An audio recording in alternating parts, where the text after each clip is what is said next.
আমরা বাঙালিরা, কিন্তু নবীর কদর জানতো আমার সাহাবায়ে কেরামরা। নবী কিরকম পেয়ারা নবী ছিল, কিরকম দামি নবী ছিল, নবীর কদর কিরকম ভাবে করতে হয় সাহাবায়ে কেরামই জানতো। এই জন্য একটা কবি বলতেছে, নবী তার কদর জানে সাহাবী, আর মাসলিয়া তার কদর জানে বাঙালি। বলেন ঠিক কিনা? নবীদের কদর জানতো সাহাবায়ে কেরাম, আর মাছের কদর জানে আমাদের বাঙালিয়ার কেরাম। কিরকম কদর জানতো, কিরকম তারা নবীকে ভালোবাসতো। আগের রাত্রিতে ঘোষণা হয়ে গেছে যুদ্ধের ঘোষণা। যুদ্ধের ঘোষণা যখন হয়ে গেল, আগের রাত্রিতে মদিনার অলিগলিতে যুদ্ধের ঘোষণা হয়ে গেছে। আরে নবীর সাহাবীরা, কে তোমরা কোথায় আছো? আগামীকালকে সকাল ভোর হওয়ার আগে, আগামীকালকে ভোর হওয়ার আগে নবীজি ডেকেছে তোমাদেরকে, যুদ্ধের জন্য প্রস্তুতি হও। আমামা লইয়া দামামা লইয়া তোমরা সবাই চলে যাও যুদ্ধের ময়দানে। আরে নবীর সাহাবীরা, নবীজি ডাকছে যুদ্ধের জন্য। আগামীকাল ভোর হওয়া মাত্র যুদ্ধ শুরু হয়ে যাবে। সাহাবী, ছোট্ট সাহাবী বাশির তার আব্বার সঙ্গে ঘুমাইছিল। ও বাবা, ছোট্ট সাহাবীর কথা শুনে দিনটা নরম করে দাও। ছোট্ট একজন বাচ্চা, তার মাও নাই, তার মাও কিন্তু আগে মারা গেছে। ওই বাশির তার আব্বার সঙ্গে ঘুমাইছিল। বাশির আব্বা মনে করলো, আমার নবীর মুহাব্বতের থেকে আমার সন্তানের মুহাব্বত কিন্তু তোমার বেশি হইতে পারে না। বাজান রে, নবীর মুহাব্বতের থেকে কিন্তু আমার বাপ মার মুহাব্বত বেশি হইতে পারে না। ওমর ফারুক রাদিয়াল্লাহু তাআলা আনহু একবার নবী ওমর ফারুক রে বলতেছে, আরে ওমর ফারুক, তুমি কি আমাকে বেশি ভালোবাসো? হুজুর, এটা আপনি কি বললেন গো হুজুর? আপনাকে কেমন করে ভালোবাসবো, কেমন করে আমি বুঝাবো? আপনাকে আমি অনেক বেশি ভালোবাসি। ওমর, তোমার সন্তান সন্ততি থেকে কি বেশি ভালোবাসো? হ্যাঁ ইয়া রাসূলুল্লাহ, আমার সন্তান সন্ততি থেকে আপনাকে বেশি ভালোবাসি। হ্যাঁ ওমর, তোমার জানের থেকে কি বেশি ভালোবাসো? এবার ওমর থমকে গেছে, চোখ বন্ধ করে বলতেছে, না, আমার জান থেকে আপনাকে বেশি ভালোবাসে না। তখন বলল, ওমর রে, তুমি এখনো পরিপূর্ণ ইমানদার হইতে পারো না। ওমর, তোমার জান থেকেও বেশি ভালোবাসতে হবে নবীকে, তখন তুমি পূর্ণাঙ্গ ইমানদার তোমার বলা হবে। বলেন সুবহানাল্লাহ। ছোট্ট সাহাবী বাশির ঘুমাই রয়েছে বাবার সঙ্গে। ভোর হওয়ার আগে যখন যুদ্ধের দামামা বেজে উঠেছে, আব্বা যুদ্ধের পোশাকগুলো পরে আব্বাজান চলে গেছে। এবার বাশির যখন সূর্য উঠল পূর্ব দিকে, বাশিরের ঘুম ভেঙে গেল। বাশির কে তারে খাওয়াবে, কে তারে গোসল দিবে, কে তারে বলবে বাশির রে উঠ, সকাল হয়ে গেছে। বলার মতো কোনো মানুষ বাশিরের এখন আর নাই রে বাবা। ছোটকাল থেকেই বাশিরের মা মারা গেছে, বাশিরের মাও কিন্তু নাই। বাশিরের একমাত্র বাবা, বাশির কেউ কিন্তু বলে যায় না, বললে আবার কান্দাকাটি শুরু করে দিবে। বাশিরের বাপে চলে গেছে যুদ্ধের পোশাক নিয়ে যুদ্ধের ময়দানে। সকাল হয়ে গেছে, এবার বাশির ঘুম থেকে উঠে চিন্তা করতেছে, আমার আব্বাজান কই? আশেপাশে খুঁজলো, আমার আব্বাজান নাই।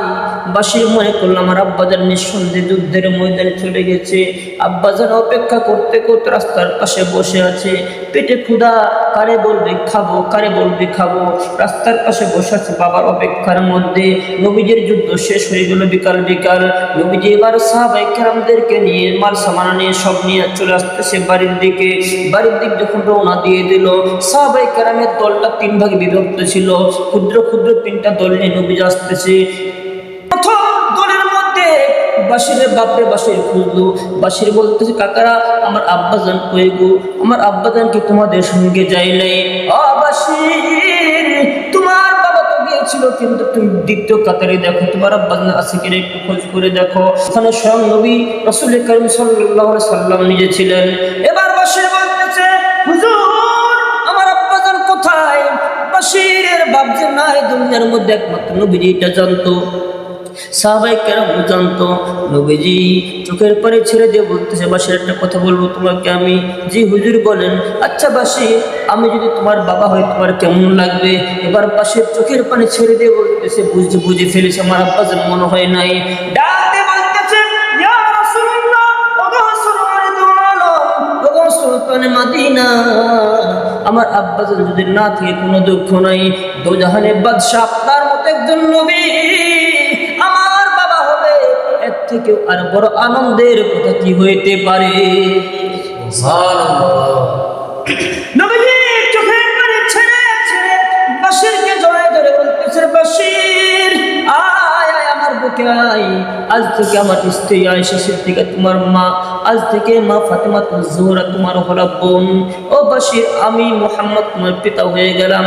বাকি জীবনটা বাশির নবীজির খেদমতে কাটাই দিলেন, নবীজির সন্তান হয়ে বাশির কাটাই দিলেন।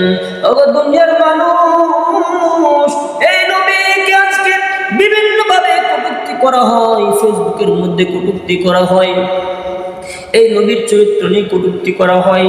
আমার বাংলাদেশের মাটিতে যে মাটির মধ্যে ঘুমাই আছে শাহজালাল ইয়ামানি, শাহপুরান ইয়ামানি, এই মাটির মধ্যে নবীজিকে নিয়ে কটূক্তি করা হয়। ও বাবা, এই নবীজিকে নিয়ে কটূক্তি করা হয়েছিল জামানার শুরু থেকে আজ পর্যন্ত কেউ কিন্তু টিকতে পারে নাই। তিনজন ইহুদি যখন কটূক্তি করেছিল নবীজির লাশ কিনে, তারাও কিন্তু ধূলিসাৎ হয়ে গেছে, তারাও কিন্তু কেউ টিকতে পারে নাই। আবু জাহেল কটূক্তি শুরু করেছিল, সেও কিন্তু টিকতে পারে নাই। আবু লাহাব সাইবা অথবা কটূক্তি করেছিল, সেও কিন্তু টিকতে পারে নাই। এই নবীজিকে নিয়ে যারাই কটূক্তি করেছে তারা আজ পর্যন্ত টিকতে পারে নাই। ও 2025 সালের মানুষ, তুমিও টিকতে পারবে না। কারণটা হলো এই নবীজি সাধারণ কোন নবী নয়, এই নবীজি সাধারণ কোন নবী নয়। এই নবীজি এমন দামি নবী, যে নবীর আগমনের ব্যাপারে স্বয়ং আল্লাহ তাআলা সিদ্ধান্ত হয়েছে, যে নবীজির নাম দুনিয়ার মধ্যে কেউ রাখে নাই, যে নবীজির নাম রাখে স্বয়ং নবীজির বন্ধু রব্বে কারীম। বলেন সুবহানাল্লাহ। যে নবীজির নাম রাখছে মুহাম্মদ, নাম রাখছে আল্লাহ। যে নবীজি কাঁদলে আল্লাহ রাব্বুল আলামিন বলে, বন্ধু কান্দিয়েন না।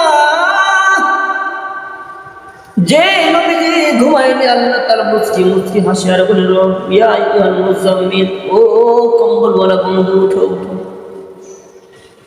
যে নবীজি হাসলে আল্লাহ হাসে গো, যে নবীজি কাঁদলে আল্লাহ তাআলা দুঃখ পায় গো। যে নবীজি উম্মতের দরদ নিয়া, নবুয়তের নবম বছরের মধ্যে উম্মতের দরদ নিয়ে যখন তাইফের ভূমিতে কাজ করা শুরু করলো, দিনের কাজ, তাইফের দুপাশে বড় বড় পাহাড়গুলো ছিল রে বাবা। এই পাহাড়ের মাঝখান দিয়ে নবী যখন দিনের কাজ নিয়ে যাচ্ছিল, মক্কার কাফের বেঈমানরা নবীজির বিরুদ্ধে কটূক্তি শুরু করে দিল। কাফের বেঈমানরা ছোট ছোট বাচ্চাদেরকে বলতে লাগলো, তোমাদেরকে আমরা মিষ্টি খাওয়াবো, তোমরা একটা কাজ করো, হাতের মধ্যে পাথর নিয়ে ওই পাগলটাকে নিক্ষেপ করো। আর দুনিয়ার মানুষ, যে নবীকে সৃষ্টি না করলে আসমান জমিন চন্দ্র সূর্য কিছুই হইতো না রে বাবা, কুল কায়নাত কিছুই হইতো না। ওই নবীজির দিনের কাজ করতে গিয়া পাগল হয়ে গেল, ওই নবীজির দিনের কাজ করতে গিয়া পাথর মারা খাইলো। এবার মক্কার মাসুম বাচ্চারা তো নবীজিকে চিনত না, তারা পাথর মারা শুরু করলো। তাইফের দুপাশে বড় বড় পাহাড়গুলো ছিল, নবীজি পাথর খাইতে খাইতে শরীর রক্তাক্ত হয়ে গেল রে বাবা। এবার নবীজি কান্দে, আর সামনে আগাইতে পারে না। বৃষ্টির মতো পাথরগুলো শুরু হয়ে গেল। ফেরেশতারা আসমান থেকে ছুটে চলে আসলো জমিনের মধ্যে। পাহাড়ের আশপাশে ফেরেশতারা ভিড় করতেছে, নবীজির অবস্থা দেখতেছে। ফেরেশতাদের সরদার ডাক দিয়ে বলতেছে, নবী আপনি একবার হুকুম দেন, তাইফের দুই পাহাড় আমরা একত্রিত করে দেই, তাইফের সমস্ত মানুষদেরকে আমরা ধূলিসাৎ করে দেই। নবীজি বলতেছে, ওদেরকে মারিলে হবে কে ডাকিবে আল্লাহ, ওদেরকে মারা যাবে না রে ফেরেশতা, ওরা আমাকে না বুঝে মারতেছে, ওদেরকে মারা যাবে না, ওরা আমাকে চিনতে পারে নাই। ওরা যেদিন চিনতে পারবে না, সেদিন থেকে ওরা কাজ শুরু করবে। আমার দিনের কাজটা তারা হাতে নিবে, আমার দিনের কাজটা তারা একদিন শুরু করে দিবে। ওই দিন আমার এই রক্ত রক্ত থাকবে না, ওই দিন আমার ঘাম আর ঘাম থাকবে না। তোমরা তাদেরকে মারিও না, আমি ওদের কাছে দয়া করি, ওদেরকে আপনি হেদায়াতের জরিয়া বানাই দেন। কেমন নবীজি বাজেছিল, নবীজিকে মারে, নবীজি ব্যথা না পেয়ে নবীজি বলতেছে, না ওদেরকে মারে না, ওদেরকে দুঃখ না, ওদেরকে হেদায়াতের জন্য দোয়া করো। এজন্য সম্মানিত হাজিরিন, আমরা সকলে যদি আমাদেরকে কষ্ট দেয়, জুলুম করে, জালিম, প্রথম অবস্থায় তার জন্য কি করা? হেদায়াতের জন্য দোয়া করা। কি করা? হেদায়াতের জন্য দোয়া করা। হেদায়াতের জন্য দোয়া করা। যদি দোয়ায় কাজ না হয়, পরবর্তী বল আল্লাহ তাকে আপনি ধ্বংস ফিরআউনের মতো, হামানের মতো, কামারের মতো।